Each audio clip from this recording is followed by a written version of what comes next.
Welcome to the Revitalize My Church podcast, created to help churches navigate change and reorient to a new and healthy future. Here's the host of the show, Bart Blair. Welcome to another episode of the Revitalize My Church podcast. My name is Bart Blair. Thanks for tuning in to this week's episode. Today, I'm really excited to share with you an interview that I recently had the opportunity to do with a pastor of pastors. His name is Dan Reiland. If you listen to any leadership podcasts in the church space, there's a really good chance that you've been introduced to Dan. Dan has been on a lot of podcasts. He's been a leader for decades, serving along John Maxwell for a number of years, and now actually having been on staff at 12 Stone Church in Georgia, which is a really fantastic church, fast-growing church that's made a huge impact in its community. Dan is going to share a little bit about sort of the next season of his ministry life now as he's kind of winding down his time at 12 Stone. But most importantly, Dan shares some really incredible insights with us today on what to do if you find your church in maintenance mode. I ran across an article that Dan had written a while back and read the article, and I thought, man, this is just a fantastic opportunity as a starting point for a conversation. I'd had the opportunity to meet Dan a couple of years ago, interviewing him on another podcast that I host. And so I reached out to him and he agreed to be on our show. And I'm just really, really delighted that he was able to make the time for us. If you happen to be new to our podcast, we produce 2 podcast episodes every month. One we release on the 1st of the month and one on the 15th of the month. The 1st of the month is typically myself and Nathan Bryant, who's the executive director of Assist Church Expansion, our ministry. And he and I talk about the insights and the things that we're learning and things we're doing in church revitalization space, partnering with churches in our family of churches. But on the 15th of the month, we try to bring a guest, someone onto the show who's maybe outside of our regular circle of influence and someone who can just bring some additional insights into the whole process of revitalizing or replanting a church. I am confident that you're going to get a ton out of this interview. So without any further delay, here's my recent conversation with Dan Reiland from 12 Stone Church. Well, Dan Reiland, thank you so much for joining me and being a guest on the Revitalize My Church podcast. Man, Bart, this is good to see you again and connect. And I thank you for the opportunity. I love to talk about church and leadership. Well, you are one of those church leaders that I have known of. I've read your content for years and years. We've had the opportunity to connect previously on another podcast that I get to host from time to time.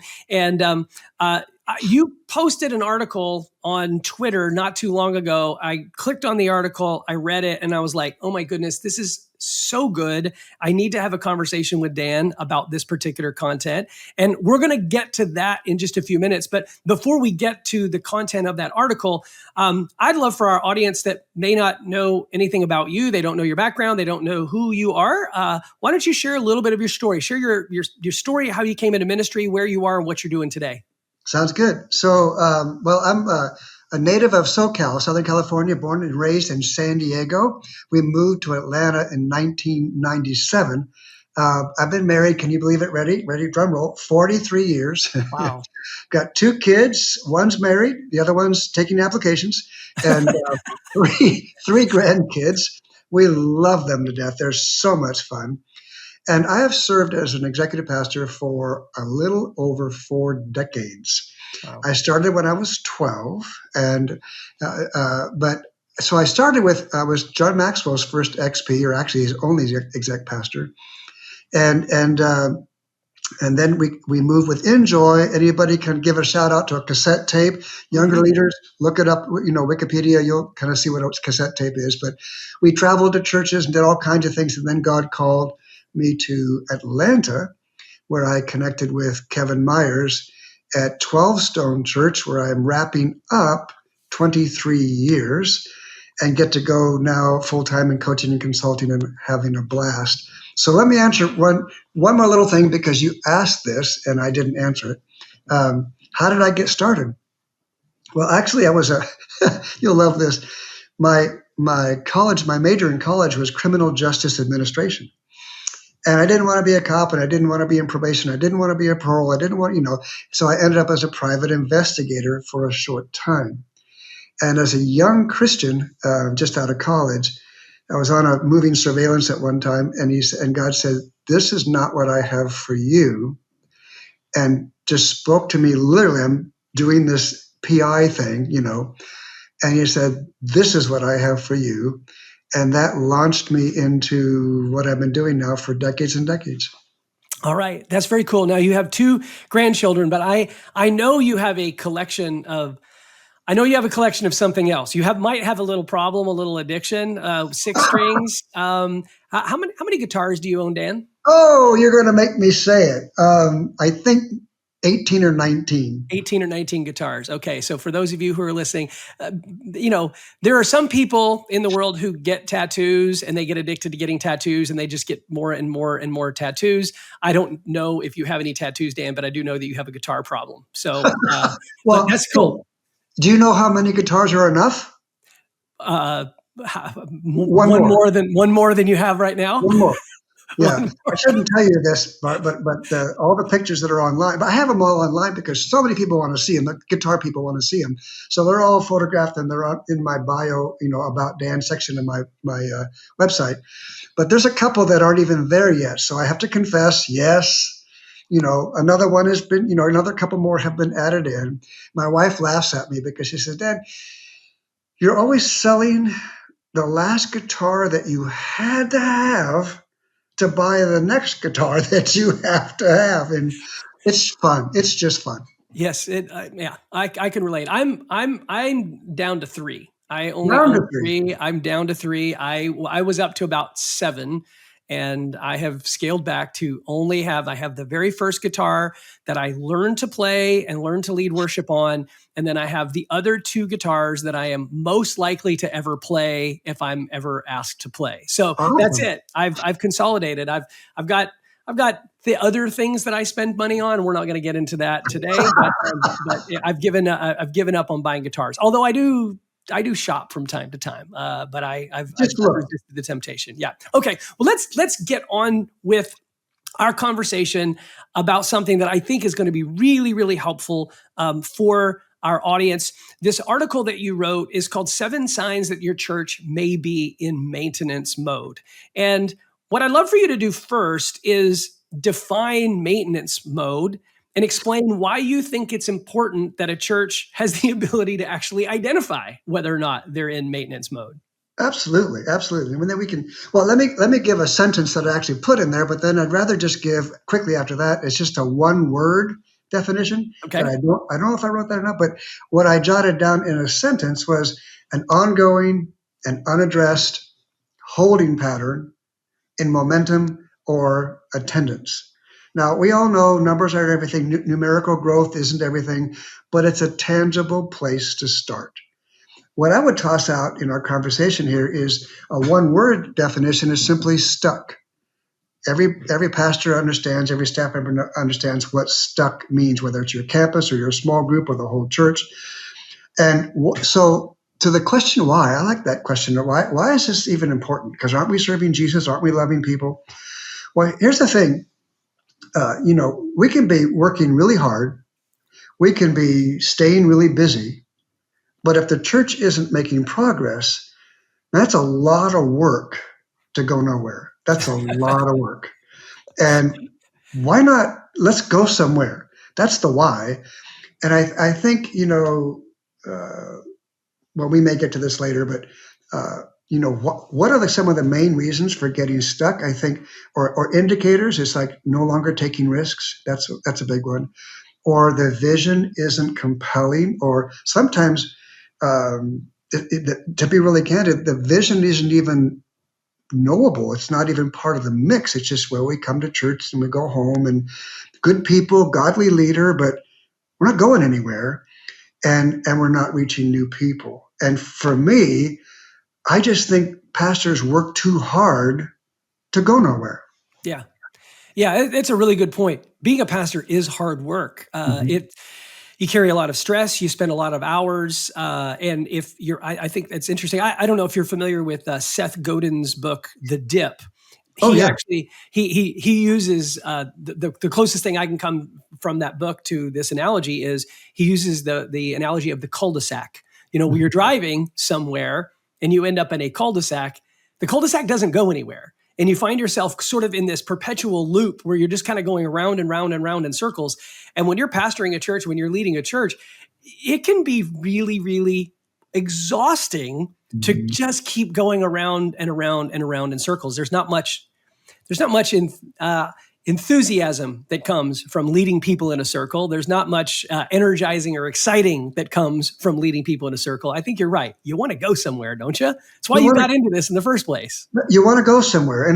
And maybe you won't build a church of 10,000 people. So what? We're not trying to impress anybody. It's not about numbers, but it is about reaching people.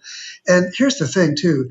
When you're in a cul-de-sac and you're stuck and not going anywhere, it's very discouraging because you know you're working hard.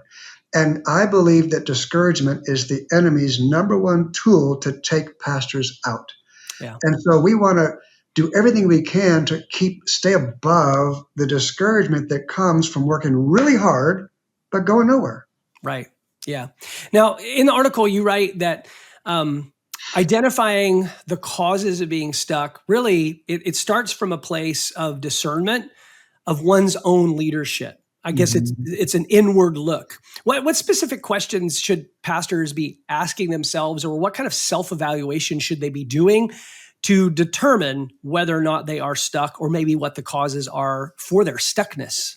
Yeah, that's good. Now, obviously, as you would know, Bart, the listeners would know, everybody's different. So there's all kinds of questions that we would personalize that with. But let me give questions that maybe two or three that can apply to everybody and anybody, a place to start. The first one would be, what's my leadership lid? What's holding me back? Where do I need to grow? Where do I need to grow to keep leading in a fresh and relevant way?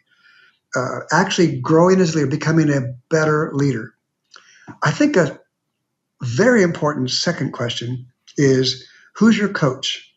Who's your mentor? Maybe there's a church, 10 miles away that's maybe double your size, or a mentor, a business, whatever. But who's pouring into you is a really good second question on this self-evaluation. Because if the answer is nobody, begin to pray and search. What you pray for, you look for, and what you look for, you find. Mm-hmm. Begin to ask God, I need someone who will invest. And then I love this question, because we can all ask this for sure, is how am I a better leader this year than I was last year? You got to answer real specific. How are you a better leader? In what way? In what area? In what skill? In what intuitive? How are you a better leader than last year? Those are three questions to get started. I like that. And that last one, that opens up a whole realm of possibility, because obviously we're assuming, or we're hoping, that we're better this year than we were last year. But I also want to be better at the end of this year than I started.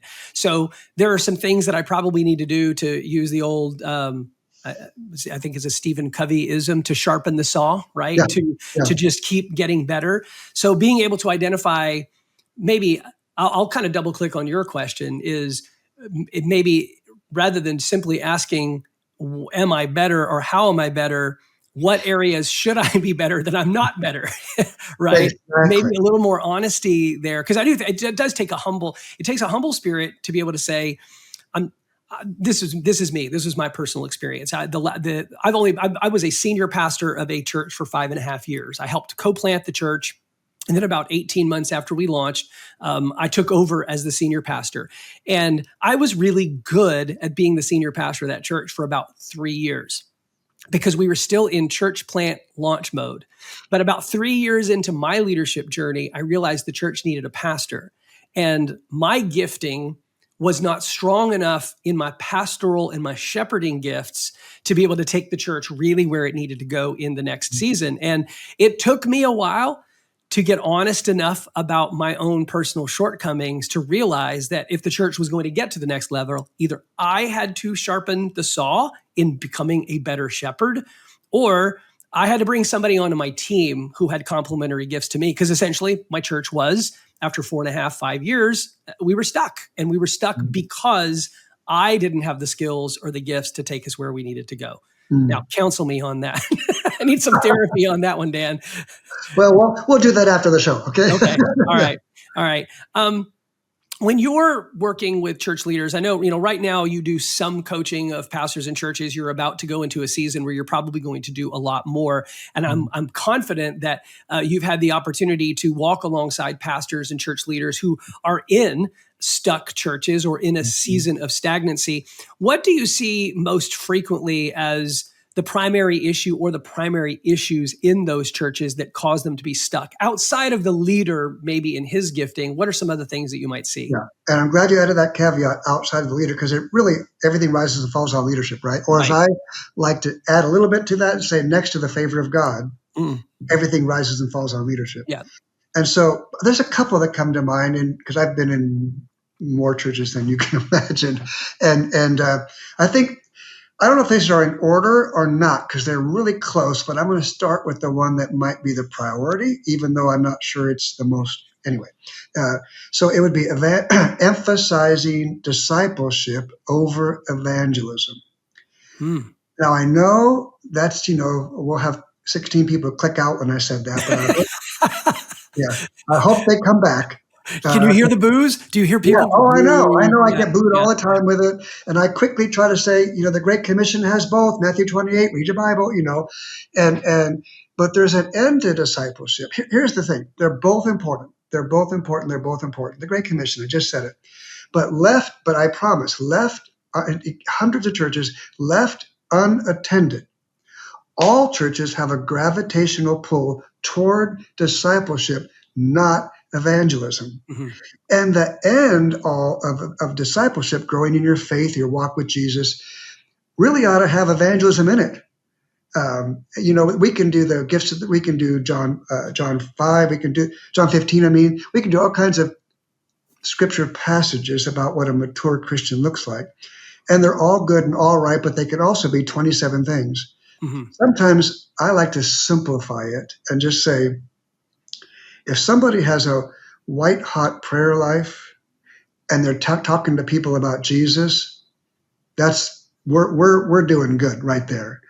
And so, but in terms of leadership, every leader I've ever coached, if you take a football field and 50-yard line, so one goal post is evangelism, one goal post is discipleship, and every leader I've ever met is on the 51-yard line or more, a lot more, one direction or another. So if you are 51-yard line as an evangelist, you lean that way, great, fan the flame, but don't forget discipleship, or bring someone around you who will do it. If you lean, which is much, much, much, much more common, on the discipleship side, here, 51-yard line, or way over, you have to fight really, really hard to make evangelism a true part of your church. That is super common. Yeah. Actually, I'm going to do a shameless plug, because you brought that up. A book that I wrote a little over a year ago is called What Healthy Churches Do. It is subtitled 3 Things That Healthy Churches Do and the Fuels That Sustain Them. And the 3 things that healthy churches do is they make new disciples, they disciple those disciples, and then they equip and send those disciples. And the reason I added the third one, even though it doesn't work with your football analogy because there's no third goalpost, is because in my opinion, the goal of discipleship ought to be for the empowerment and the release of the disciples so that they can go and make more disciples. Absolutely. So I think what tends to happen is, you're right, a church will find itself gravitating towards one or another. And I actually use in the book, I use the systems of the body as the way of explaining it. So I say that, your circulatory system is like evangelism. That's your heartbeat. And if your heart stops beating, you will die. If your church stops making new disciples, it's on its way to death. So circulatory system is essential to life. It's essential for the church. Evangelism is essential for the church. Discipleship is like the nervous system. The nervous system is information. It's information from the brains to the nerves, from the nerves to the brain, and it's two-way, and it's intended to create activity, right? So if I touch a hot stove and the nerves send a message to my brain that the stove is hot, but my brain doesn't actually cause my hand to do anything, such as take it off the stove, it served no purpose. And a lot of times our discipleship in churches is more transmission of Bible information without any action or transformation related to it. And then the equipping and sending disciples, I use the analogy of the respiratory system. We need to inhale and exhale. And if a church's focus is all on getting new people in, we'll eventually hyperventilate. We need to actually exhale, which means we need to have a plan for sending disciples, whether that's through missions work or planting new churches or starting new campuses, or at least sending disciples into their communities and into their workplace so that they can actually have an impact for God's kingdom in those places. So you teed me up pretty well there. Thank you. Sorry, I had to put that commercial in for my book. I want to double click on what you said there, though, as far as, and forgive me for doing this. You talk about discipleship being a priority over evangelism. One of the other points that you highlight in the article is depth being affirmed more than reach. I think those two are kind of related, right? You want to speak on that a little bit? Yeah, I think sometimes, like one of the big complaints, especially big churches get is, well, you guys are shallow, you're surface, you don't use enough Bible. I'm going, oh my gosh, how much we were reading an entire chapter, whatever. I don't want to go down that road too far. But they were like, feed us more. So why don't you activate your faith and go do something? So there's depth is good. We should be grounded. We should know our Bible. We should know theology. Depth is good, but depth without action, depth without, Jesus sent the disciples out. He trained them, but then he sent them out. That's the point. I agree with you completely. I did jot down a second one. Okay, go ahead. And this one that's really, really common, and that's busyness. It's just churches are so cotton picking busy. And I'm a lean church. I think a simple church is what it's been called. I call it lean model for many, many, many, many years. And I think that's really important. We might get to that later a little bit more on how to fix that. But in a sentence or a thought, I think a lean ministry is, first of all, philosophically, ministry philosophy, I can get that word out, recognizes that no one church can do everything. No one church can do everything. And so if no one church can do everything, then that means we ought to just not have random ministry list. And well, somebody wanted to do this and somebody wanted to do that. I like to call it the thumbprint of God, God's thumbprint of ministry at your church. What is God telling you in the lead team or the board or the elders, however your government is organized?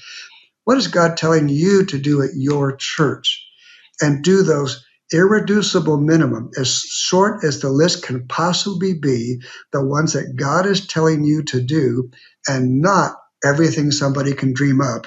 And then they leave the church because they got tired of doing it, and now you're stuck with it. Yeah. So just busyness is a way to get stuck. Yeah, I see that very commonly in what I'll call the normative size church. A church of 70 or 80 or 120 people may have as many ministry activities as they have people in the church. That's a really common thing. If I'm a pastor, Dan, and I'm trying to help guide my church through some simplification to become more lean, yet I know that there are some ministries that might be sacred cows that aren't necessarily getting us out of the cul-de-sac. In fact, sometimes those sacred cows are keeping us in the cul-de-sac. What coaching or what counsel would you have for me as it relates to engaging with the people who are probably going to be most offended or most hurt if I suggest we kill their ministries? God, it's a great question. And it can be done wrong, it can blow up. So the first thing is just simply have put a moratorium on starting any new ministries. That's step one. Just do not start, don't matter who it is or how loud they are, how much you love them, don't start anymore. Second thing to do is do a ministry audit. Do a ministry audit. And that means list every single ministry, the ones you forgot about, the ones that don't work, the ones that do work, the ones that's in the back Sunday school room and there's two people. Put a list of all the ministries in the church. And then get a small team, an objective team, intergenerational team, and just have a simple chart. Is it working? Is it growing? Is it healthy? Is it not working? Is it not growing? Is it not healthy? And just check. And the definition of that is it productive? I mean, and I don't mean productive like, well, yeah, one person got saved in that Sunday school. I mean, it's productive in this way, that you're actually seeing more fruit than the effort and energy put in. That's a sign of the Holy Spirit blessing it. If the productivity, the fruit, the result is less than the energy you're putting in, it's not working very well, because now you're doing it. You're using human muscle, and God's favor doesn't seem to be on it. Whatever criteria you want to use, be tough on productivity again, so you're not just being busy, but do the things that God wanted you to do. Look for His blessing on them and keep it lean. Another thing you do is, which one now that you're getting that, these seem to be productive, these seem to be working, these seem to have God's hand on them, and we're getting it lower and lower. You ask the question, which align with the vision? Which one aligns with where we're going? And that's a tougher one, because with most vision statements, you can put pretty much any ministry on them. So again, you're praying and asking God, which ones fit our vision, where we're going? If it's not working and not aligned with the vision, stop it. Last thing is, ask why you're doing it. Is it because you always have? Why are you doing it? When did it start? Why did it start? And here's the big one. Is there a better way? And maybe the better way is no way. Now, let me land the plane here and wrap this up by talking about what you just mentioned, because it's a really sensitive issue. How do you do that without making people really mad and offending them?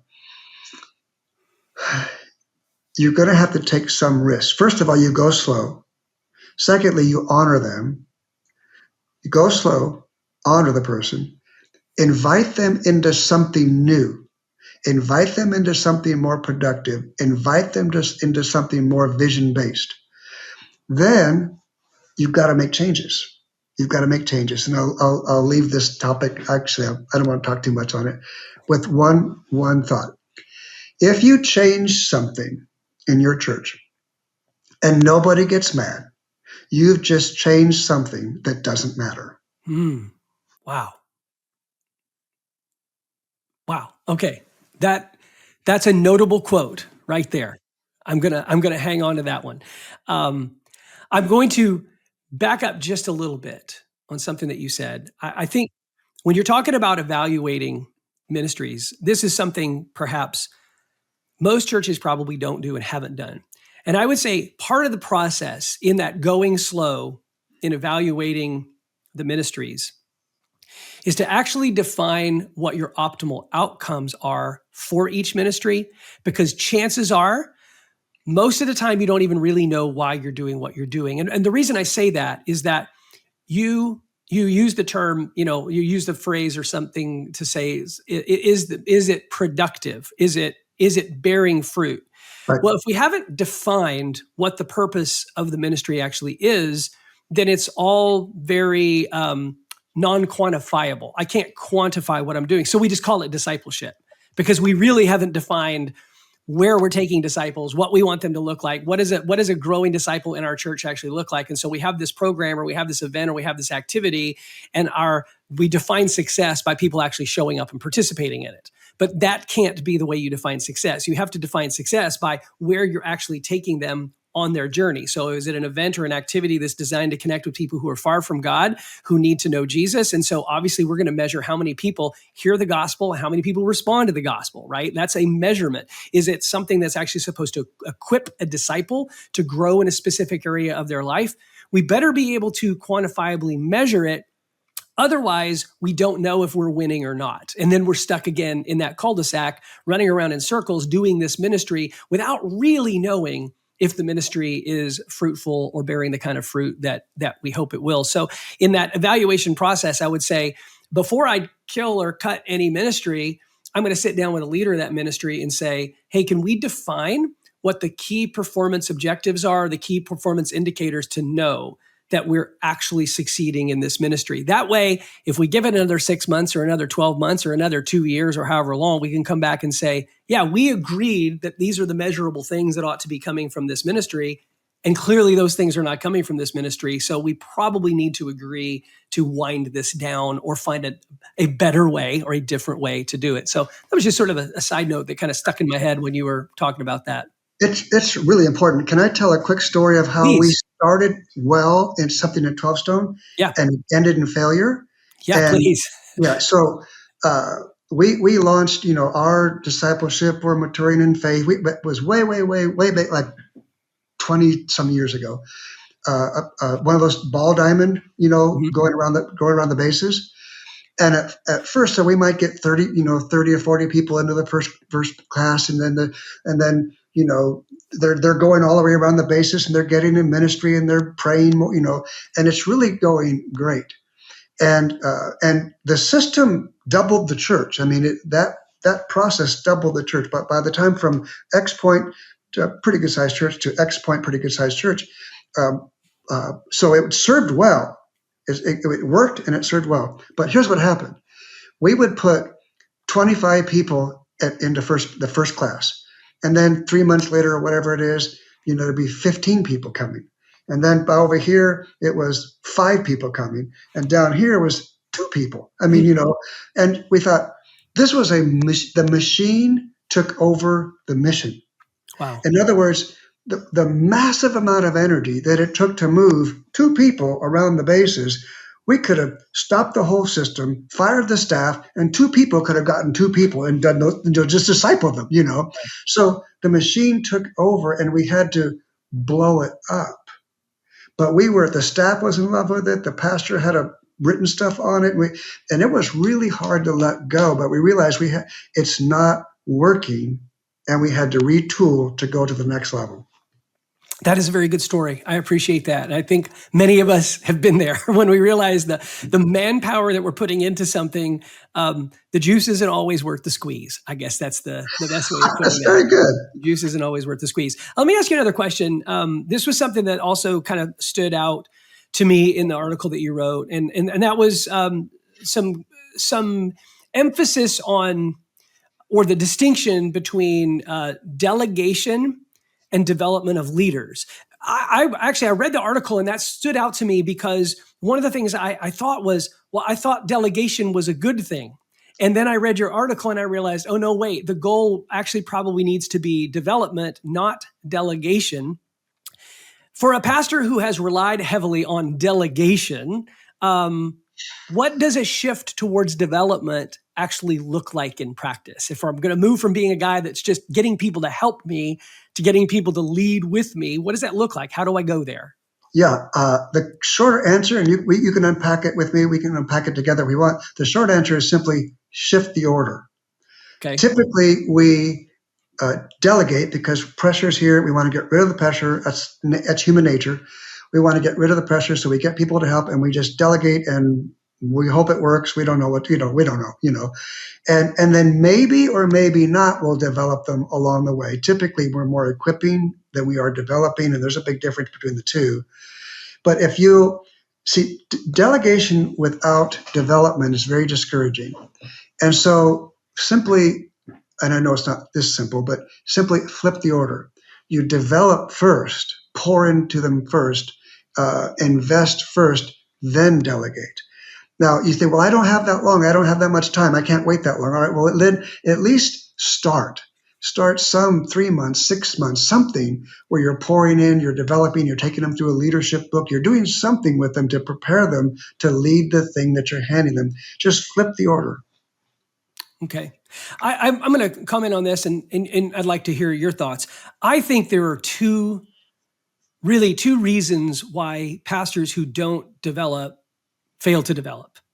The first is they simply think that no one can do what they do as well as they do it. It kind of becomes a control issue, maybe a little bit of a lack of humility, a lack of trust with the people that God has brought into their church. And so they hold on to things because they think nobody can do it as well as I do it. And so they'll involve people in the church in busy work and in busy tasks, but not anything of any consequence.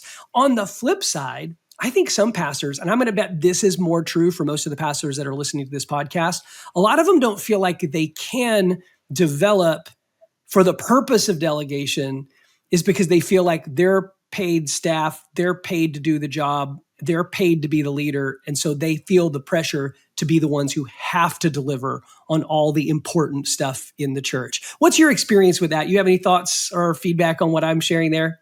I do. I think both of those are spot on. They're both very, very accurate. And there's more reasons for, sometimes one of the other reasons that I hear quite a bit is, you might have said this, forgive me if you did, I don't have all those leaders you have. I don't have many people to pick from. I don't, and I disagree with that entirely, because I think God says, two things. One, start with who you have. Mm-hmm. You start with who you have. And secondly, never underestimate the power of one more. One more leader. I mean, a real leader can change the church. And so I think there are a list of them. I think you hit two really important ones. And I think sometimes they'll say, well, I'm not sure I know how to develop exactly what, and so I think development's a lot like prayer. It's hard to do it wrong. Mm-hmm. But there's better ways to develop, sure, but it's hard to do it wrong. And we all know the classic ways, take 3 or 4 or 5 people through a leadership book. I mean, there's some really simple things we can do to start learning the fundamentals of developing a leader. But it's so important. I'm really glad you're emphasizing it. And sometime maybe you should do a podcast, get somebody with you, and just talk about developing leaders. What are practical ways to do it? Because one of the issues about developing leaders is it's not fast. Right. But we want it to be fast because we want to get rid of the pressure. Mm-hmm. But you can't. I call it the awkward zone. That would take a while to unpack. But there's a space where the awkward zone is you're doing many tasks and developing a few leaders. You're doing many tasks and developing a few leaders until you can get to the point where you're doing few tasks and developing many leaders. And getting from one to the other is the awkward zone. And there's no way to get through it except get through it. Yeah. Yeah. The first thought that came to my mind when you said start with who you have is a picture of Moses standing at the burning bush and Moses asking God, questioning God on the call that God is about to give him. And God says to Moses, "What's in your hand?" Mm-hmm. What did he have in his hand? He had a shepherd's staff. It was a simple tool. It was a sign of a very humble employment situation. It wasn't a symbol of status. It wasn't a powerful tool, but God basically used that simple tool that Moses had in his hand to perform miracles, to part the Red Sea, to draw water from a stone. Moses already had in his hand everything that he needed to accomplish what God was calling him to. He just had to make it available to God. And I think that when it comes to the people that are in our church, we might look around and not think that we have high caliber, high quality leaders. Most of the churches that are listening to this podcast are not going to have probably what you have access to at 12 Stone. That's just the reality in terms of leadership and the broad scope of people in the community and the types of jobs that they have and their backgrounds, their experiences. We're very limited. We might only have 15 or 20 people in our church, and we got to pick from that. And I'll use something I actually heard Neil Cole, pastor, church planter, author. He said this on a podcast I was listening to just a few days ago. He says, water green grass. We have a tendency when our grass goes brown, if you have like a drought, to just dump all the water on all the grass to try to get all the brown grass to turn green. But he said, if you find that little patch of green grass and you water that green grass will get thicker and lush and it'll spread. And the next thing you know, you have a green lawn, or at least you have more of a green lawn. And so find who God has already placed in your church, identify who the green grass is, and invest in that person. Water that green grass. All right. I'm stealing all kinds of stuff from other people, but. Yeah. Water that green grass. That's so good. When you mentioned Moses, that brings to mind the passage in Numbers 27, where, Moses and God are talking, and he says, find someone to raise up, and it's Joshua. But I love the phrase, he's got Joshua, son of Nun, a man in whom there was a spirit of leadership. Mm. And that's literally in scripture, that's right. That's not a paraphrase. I mean, a man in whom there was a spirit of leadership. That God put that in us. And if we will look for, not necessarily who we think, but pray for the person that there's a spirit of leadership in them. And God puts them in the churches because he knows we need them. But I think I may have said this, but I so believe in, what you pray for, you look for, and what you look for, you find. And if you're praying for that person that, one or two or three who have a spirit of leadership in them, that influence is the common word, the influence and God put in them. And then you help that grow and blossom. Oh my gosh. That's what struck me. The grow and blossom, water the grass. That's our job. Yeah, love that. Thank you. Thank you for sharing that. We're running out of time, which is unfortunate for me and unfortunate for all of us, because you are a wealth of so much good stuff, Dan, and I appreciate your time today. As we wrap up, a couple of thoughts here, a couple of last questions.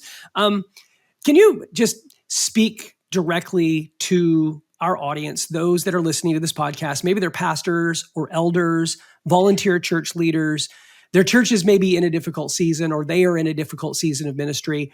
What encouragement do you have for them as they consider finding a new way forward, a way to get out of the cul-de-sac, a way to get unstuck, a way to get out of being a church that's stagnant? Yeah, thank you for that opportunity just to be pastoral. As 43 years in, I think I would say to everyone listening, it's worth it. Don't give up. It's worth it. What you're doing matters. Don't quit. Don't give up. There are seasons that are tough. And even if there's a big church that you're in, that just means you've got big problems. So ministry is challenging, but it's worth it. And I think I'll pick up on something I said earlier and then maybe flip it from our conversation to a word of encouragement. When I said, never underestimate the power of one. One new leader, one new person who's saved, one more person breaking out of an unhealthy lifestyle. Keep doing one more. That's all God is really asking. When we talked about making progress earlier, you don't have to grow by 100 people or 50 people or 1,000 people. Your church can grow by one more, and God is pleased. And next week or next month, it grows by one more, and God is pleased. That's what he's asking of us. And I think what you're doing is worth it. Keep going. Thank you, Dan. I really appreciate you hanging out with me today and just sharing some of your wisdom and your experience. For people who want to find more of your content, learn more about you, glean more from your years of experience and wisdom, how can people find you? The simplest way is just to go to my website, danreiland.com. And there's got, 400 to 500 articles there and a few books there, and just a simple place to hang out. And the articles are all just for the taking. So, okay. Is that where we would find the pictures of all your guitars as well? Yes. If you go click on, click on my name or me, the about, it says about, and click there, and it'll be a little bit about me. And then if you're a guitar aficionado, all but two of mine are photographed on the little carousel things. Have a blast. Okay, that's a lot of fun. Thank you, Dan. Really appreciate it. I'm going to link to all of those things in our show notes for this particular podcast episode. For those of you who have stuck around all the way here to the very end, wow! I'm thankful that you did so, and I'm hopeful that you found this podcast to be encouraging to you. If you haven't yet subscribed wherever you listen to your favorite podcast, make sure that you do that so that you don't miss any future episodes. And if you're finding this content to be helpful, make sure that you share it with somebody else that you know in ministry who might be able to be encouraged by the content that we're creating here. Dan, thanks again for hanging out with me today. Thanks, Bart. Thanks for the invite.